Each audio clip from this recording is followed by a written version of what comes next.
삼성과 특검, 네, 오랫동안 취해온 주준희 기자 연결해서 이재용 부회장의 뇌물공여재판 요약해서 좀 짚어보겠습니다. 주준희 기자. 안녕하십니까. 네, 어색한 주준희 기자 연결됐습니다. 자, 네. 구속만기가 8월 27일이고, 통상 2주 후에 선고가 나오니까 대략 24, 25 선고가 되겠죠? 네. 제가 이제 물어보고 싶은 건 오랜 시간 삼성을 취재해왔는데, 삼성 취재원도 꽤 있는 걸 알아요. 이번 재판 관련해서 삼성이 크게 중간에 당황하거나 한 적이 있습니까? 그런 순간들? 문영표 전 장관이 그 실형을 받았을 때 놀랐고요. 그리고 청와대에서 캐비넷에서 문건이 나왔을 때 놀랐습니다. 근데 가장 크게 놀란 것은 정유라가 법정에 나와서 이재용 부회장에 반하는 진술을 했을 때였습니다. 그때 삼성 측과 그리고 최순실 측에서 불출석 사유서를 내고 그리고 막으려고 사람을 동원하기도 했었거든요. 그런데 정유라가 등장했을 때 삼성은 패닉이었습니다. 지난번 인터뷰 때 이제 정유라 얘기 나와서 하는 얘기인데 마지막 질문 중에 하나가 돈 문제하고 관련이 있냐고 했을 때 돈 문제와 관련이 있다고 해도 크게 이상할 것이 없다 이렇게 얘기를 했었는데 혹시 이후에 정유라가 왜 그때 나왔냐 혹은 뭐 돈 문제와 관련이 있느냐 없느냐 밝혀진 게 추가적으로 있습니까? 지금 최순실과 정유라가 연락을 끊고 있어요. 그리고 다른 관계도 이어지지 않고 있습니다. 그래서 지금 최순실, 정유라 그리고 장시호까지 모두 마위를 가고 있다고 봐도 되는데요.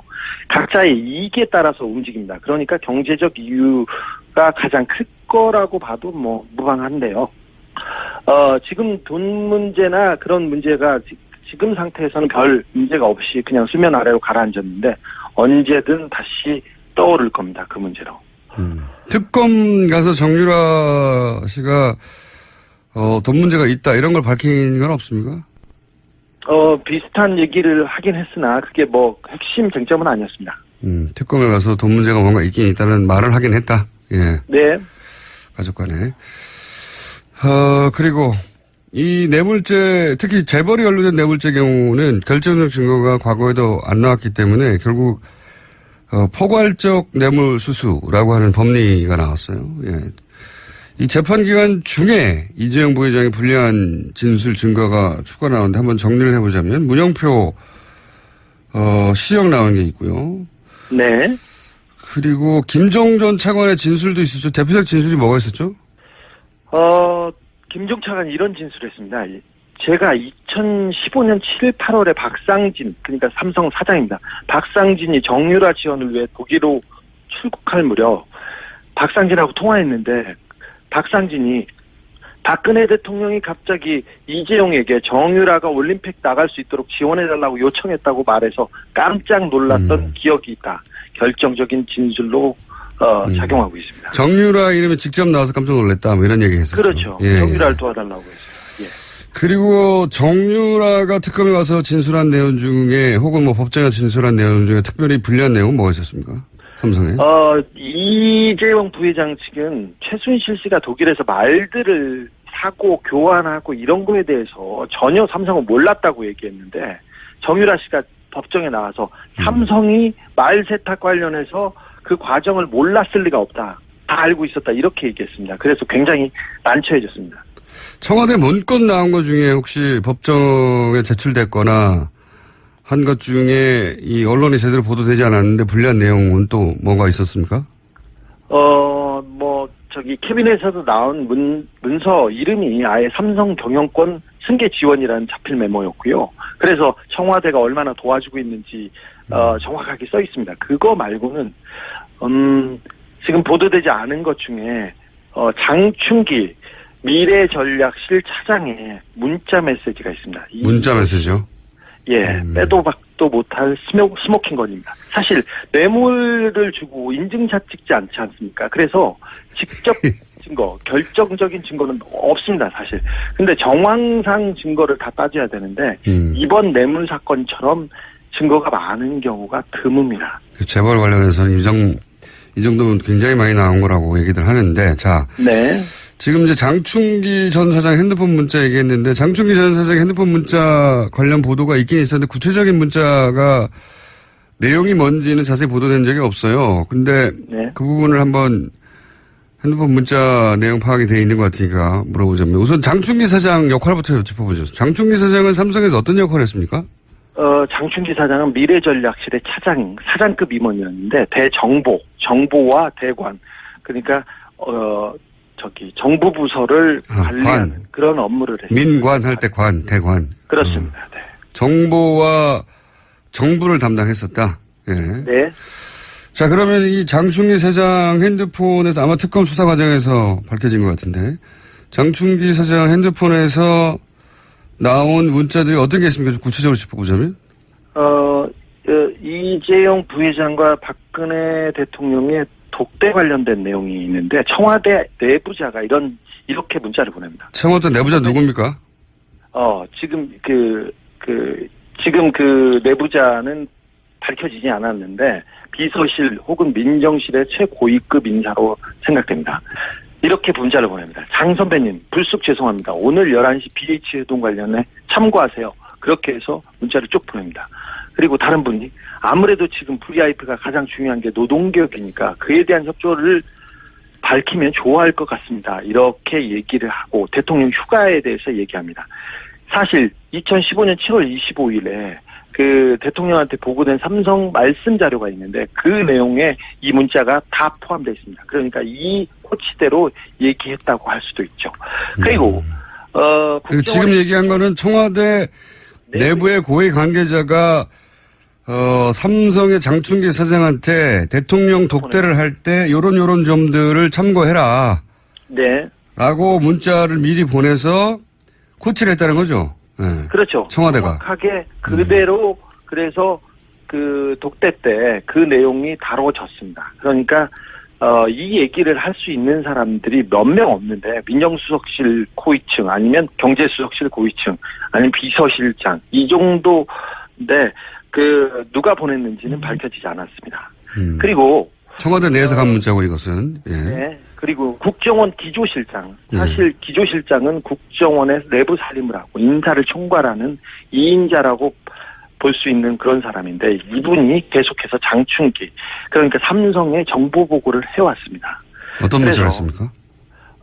엘리엇이라는 그 회사가 나와서 삼성의 합병에 걸림돌이 됐을 때 이렇게 보냅니다. 이현수입니다. 엘리엇은 1977년에 어디에서 시작됐고 자산이 어느 정도 됩니다. 그래서 한국은행, 홍콩에서 관리하고 있는 내부 상황은 철저하게 통제되어 있는데 제가 더 알아보고 자세한 것은 나중에 보고하겠습니다. 이런 문자를 보냅니다. 또 이런 문자도 보냅니다. 복 많이 받으셨습니까? 지난해에는 사장님의 회사의 지원으로 우리나라가 안정되었지 않았나 생각합니다. 감사드립니다. 또한 자료는 아주 유용하게 활용되고 있습니다. 이 또한 감사합니다. 올해도 변함없이 이렇게 하면서 이현수 회상 이렇게 올립니다. 그러니까 정보 보고를 받고 있고 국정으로부터 국정기조실장이 삼성 사장 민정실 사장에게 정보 보고를 했다는 거죠. 네. 정보 보고를 했고 또 정보를 받아서 그 국정원에서 활용하고 있다는 게 보입니다. 그리고 대법관에 가겠다는 한 후보자가 장 차장한테 이런 문자를 보내기도 합니다. 하창우 대한변협회장이 거품을 불고 저를 비토하여 2시간 경론을 벌이다가 저와 진보 측 변호사를 패키지로 낙마시키는 걸로 봉합된다고 합니다. 그러면서 자기 상황을 계속해서 보고하는데 대법관이 되려는 사람이 삼성의 눈치를 보고 있는 게 적나라하게 나옵니다.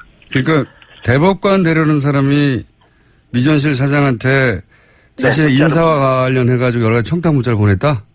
네, 그렇습니다. 검찰. 예. 그리고, 예상치 못하는 거네. 예. 사실 삼성이 검찰 고위직과 법관 고위직 인사를 한다고 알려져 있습니다. 그런데 그런 모습이, 그런 상황이 적나라하게 나옵니다. 하나만 더 보겠습니다. 임채진 전 검찰총장 기억하시죠? 예. 예, 이분이 이렇게 문자를 보냅니다. 임채진이네. 그동안 건강하게 잘 지내셨는가? 이번 토요일 미팅 계획대로 예정돼 있지? 그러면서 자기 사위 날더러 꼭 좀 갈 수 있도록 자네에게 부탁해달라고 하네 그려. 그러면서 인사청탁을 합니다. 뭐라고요? 어디를 갈 수 있게 꼭 부탁한다고요? 인도에 예. 인도의 한 자리를 원합니다. 해외 근무를 원할 때 원래 원하는데 자기 사회에 인사청탁을 하는데 사위가 어디서 근무했는데요? 삼성에서 근무합니다. 아하. 삼성에서 근무합니다. 그리고 인사청탁을 하거나 청탁을 하는 게 이런 검찰 관에 있는 사람뿐만 아니라 매경도 이렇게 청탁을 하고 보고도 하는데 매경이요? 언론사요? 예. 네, 언론사 간부 매경의 간부가 이렇게 문자를 보냅니다. 존경하시는 실 차장님, 어제 감사했습니다. 면세점 관련해서는 땡땡땡과 상의해서 보고 매경이 어떻게 해야 삼성의 면세점 사업을 도와줄 수 있을지를 구체적으로 알려주셨으면 좋겠다고 합니다. 김땡땡 올림. 매경의 고위 간부입니다. 매경의 고위 간부가 삼성에게 네. 삼성을 위해서 어떻게 기사를 써야 할지를 알려달라고 네. 삼성 미전실 사장한테 문자를 보냈다는 거죠? 네, 그렇습니다. 최근에 대단하네요. 삼성 관련 재판에서 경제신문들 있지 않습니까? 머니투데이를 필두로 경제신문들이 다 나서서 재판이 불안하다. 이거 증거도 없다. 그러면서 계속해서 그런 보도를 기사가 하고 나왔죠. 여론조성을 합니다. 예. 그걸 가지고 계속해서 법원을 압박하고 있는데 이게 다 이런 네트워크 때문에 그렇습니다. 다 추정됩니다. 예. 네네. 청와대에서 장충기 사장한테 민정수석실, 비서실장 모든 인사를 관여하는데 내부에서 그 인사 정보를 계속해서 보고하고 있었습니다. 삼성이 이 정도입니다. 그러면 삼성에서 이제 최순실의 존재를 몰랐다고 이제 주장하고 있지 않습니까? 그 네. 영향력을 처음에 몰랐다가 나중에 알았다 하는데 이 정도 영향력, 정보력이면 이 주장은 말이 안 되지 않나요? 몰랐다고 하는 건 말이 안 되죠. 사실 한화 김승현 회장의 아들이 특검에 나왔었죠. 그때 폭행 사건으로 구속되어 있었어요. 근데 김승현 회장의 아들은 승마 선수였고 정유라와 함께 금메달을 따기도 했죠. 아시안 게임에서. 그 사람이 그 아들이 특검에 불려와가지고 초밥이 먹고 싶다고 해서 초밥을 한 개 사줬습니다. 그러니까 그걸 먹고 최순실이 실세라는 것은 당시에 말똥 치우는 파키스탄 노동자들도 다 한다 이런 얘기도 했어요. 그러니까 말 타는 사람은 삼성을 몰랐을 수도 없죠. 그랬는데 미전실이 우리나라 정보를 파악해서 주물럭주물럭합니다. 청와대 정보나 국정원 정보보다 삼성 정보가 더 정확하다는 얘기가 세간에 있지 않습니까? 그래서 이런 얘기가 나오는 건데 미전실 사장의 영향력이 이 정도입니다. 그래서 우리 사회를 이렇게 주무르고 있습니다. 그래서 다 알고 있었어요. 사실 그리고 독일 프랑크푸르트에 삼성 유럽 본부가 있는데 거기에 있는 삼성 양혜경 사장이라는 분이 최순실의 뒤를 오래전부터 봐줬다고 여러 차례 증언이 나오고 있습니다. 그래서 삼성이 먼저 최순실의 존재를 알고 승마협회를 접수해서 이 최순실 뒤를 지원해야 된다. 최순실을 독점해야 된다. 하면서 먼저 움직였다고 보는 게 지금 상황에서는 훨씬 더 자연스럽다고 봅니다. 최순실을 독점해야 한다. 예. 혹시 이 특검은 이제 이런 문자나 지금 공개한 문자 몇 개 있지만 공개하지 않은 문자나 또는 여러 가지 정보가 더 많이 있을 텐데 특검이 수사를 하고 나서 이 삼성과 이재용 부회장에 대해서 뭐라고 표현합니까? 지금 최순실을 독점한다고 이야기하길래 내가 묻는 건데 네네. 특검을 법적인 걸 묻는 게 아니라 수사를 하면서 받은 인상 이런 게 있을 거 아닙니까? 네. 특검 검사들하고 특별히 최순실과 정유라를 취재했던 검사들 사이에 이런 얘기가 있어요. 특검 초기에는 박근혜가 대통령인 줄 알았는데 최순실이 대통령이었다 이렇게 생각했다. 그런데 막판에 삼성 수사를 해봤더니 우리나라의 대통령은 이재용이었고 장충기가 비서실장이었다 이렇게 얘기합니다. 그런 정도로 비유한다. 네, 삼성 뇌물 공여 사건에 관해서는 그렇다는 얘기겠죠. 네, 그렇습니다. 그러니까 삼성이 국가 권력과 대등하게 딜을 했다 이렇게 파악하고 하나 보죠? 그렇죠. 사실상 삼성이 국가를 지배하고 있었고요. 우리 전체 사회를 주물렀다. 청와대도 국정원도 삼성 아래에 있었고, 아래에 있거나 대등했고, 그 다음에 검찰과 법원에서 삼성한테 인사청탁을 합니다. 그냥 언론은 그냥 애완견 수준이었고요. 그걸 보면 우리나라가 삼성공화국이었구나. 알겠습니다. 네. 자각했다고. 삼성을 오래 취재하다 보니 인터뷰는 점점 감정이 올라오는 것 같은데. 마지막 질문인데. 아니라 삼성을 제가 좀 정확하게 알고 있어요. 다른 사람에 비해. 특검. 알잖아. 마지막 질문인데 특검이 몇 년 구형할 것 같아요? 네 얘기를 한번 해보세요. 오늘 구형할 것 같은데 어제 밤까지도 경론을 벌이면서 회의를 했습니다. 사실 이재용 부회장한테 적용된 혐의 중에 가장 핵심은 뇌물공여인데 뇌물공여는 법정형이 5년형 이하예요. 그러니까 큰 범죄는 아닙니다. 이재용 부회장이 다른 죄보다 말이죠. 그런데 가장 무거운 것은 재산을 국외로 도피한 혐의인데 50억 이상을 도피했으면 10년 이상 징역이 나와야 됩니다. 무기징역까지 선고할 수 있고요. 그 다음에 횡령죄도 지금 가볍지 않은데 50억 이상이기 때문에 무기 또는 5년 이상의 징역이 나와야 됩니다. 이 밖에 이재용 부회장이 국회에서 위증했죠. 1년 이상 징역입니다. 이걸 따져보면 세게 때리면 17년, 20년을 때릴 수 있고 약하다 하면 10년 정도 때릴 수 있는데 삼성을 지금까지 약하게 때려왔던 검찰의 관행을 전임자들을 어느 정도 고려해야 하기 때문에 저는 15년 예상합니다. 12년에서 15년 구형할 거라고. 알겠습니다. 2시 이후에 밝혀지겠죠. 오늘 여기까지 하겠습니다. 네. 감사합니다. 지금까지 시사인의 주진우 기자였습니다.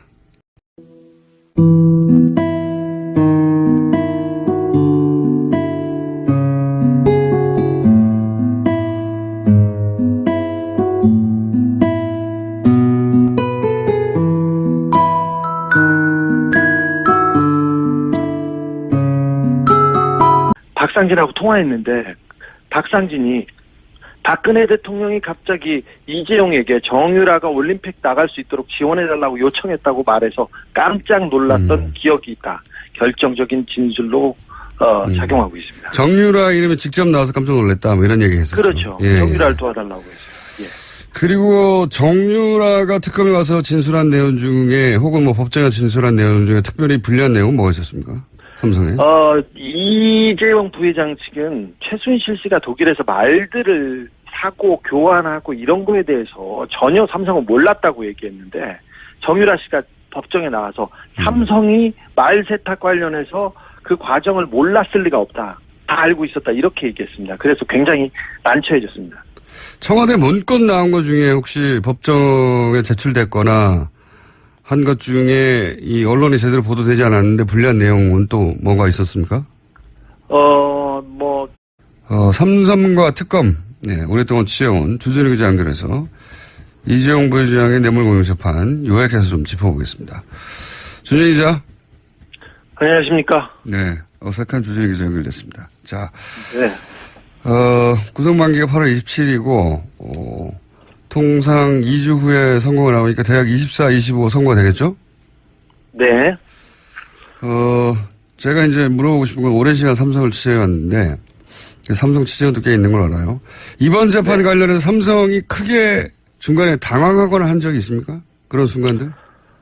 문영표 전 장관이 실형을 받았을 때 놀랐고요. 그리고 청와대에서 캐비넷에서 문건이 나왔을 때 놀랐습니다. 근데 가장 크게 놀란 것은 정유라가 법정에 나와서 이재용 부회장에 반하는 진술을 했을 때였습니다. 그때 삼성 측과 그리고 최순실 측에서 캐비넷에서 나온 문서 이름이 아예 삼성 경영권 승계 지원이라는 자필 메모였고요. 그래서 청와대가 얼마나 도와주고 있는지 정확하게 써 있습니다. 그거 말고는 지금 보도되지 않은 것 중에 장충기 미래전략실 차장의 문자 메시지가 있습니다. 문자 메시지요?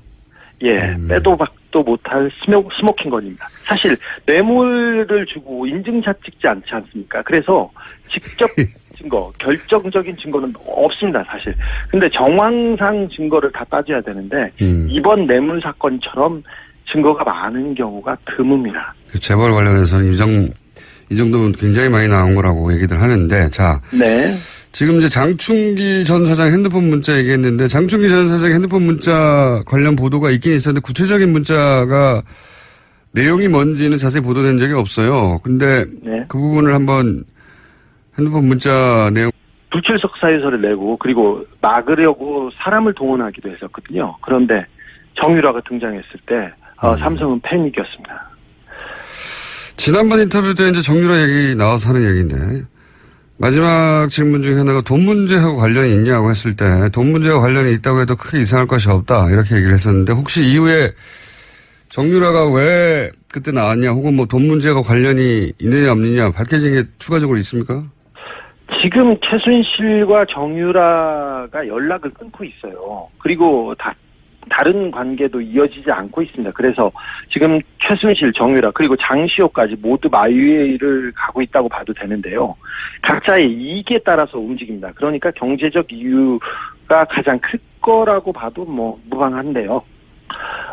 지금 돈 문제나 그런 문제가 지금 상태에서는 별 문제가 없이 그냥 수면 아래로 가라앉았는데 언제든 다시 떠오를 겁니다. 그 문제로. 특검 가서 정유라 씨가 돈 문제가 있다 이런 걸 밝힌 건 없습니까? 비슷한 얘기를 하긴 했으나 그게 뭐 핵심 쟁점은 아니었습니다. 특검에 가서 돈 문제가 뭔가 있긴 있다는 말을 하긴 했다. 예. 네. 가족 간에. 그리고 이 뇌물죄, 특히 재벌이 연루된 뇌물죄 경우는 결정적 증거가 과거에도 안 나왔기 때문에 결국 포괄적 뇌물 수수라고 하는 법리가 나왔어요. 예. 이 재판 기간 중에 이재용 부회장의 불리한 진술 증거가 추가 나오는데 한번 정리를 해보자면 문영표 시형 나온 게 있고요. 네. 그리고 김종 전 차관의 진술도 있었죠. 대표적 진술이 뭐가 있었죠? 김종 차관이 이런 진술을 했습니다. 제가 2015년 7월, 8월에 박상진, 그러니까 삼성 사장입니다. 박상진이 정유라 지원을 위해 독일로 출국할 무렵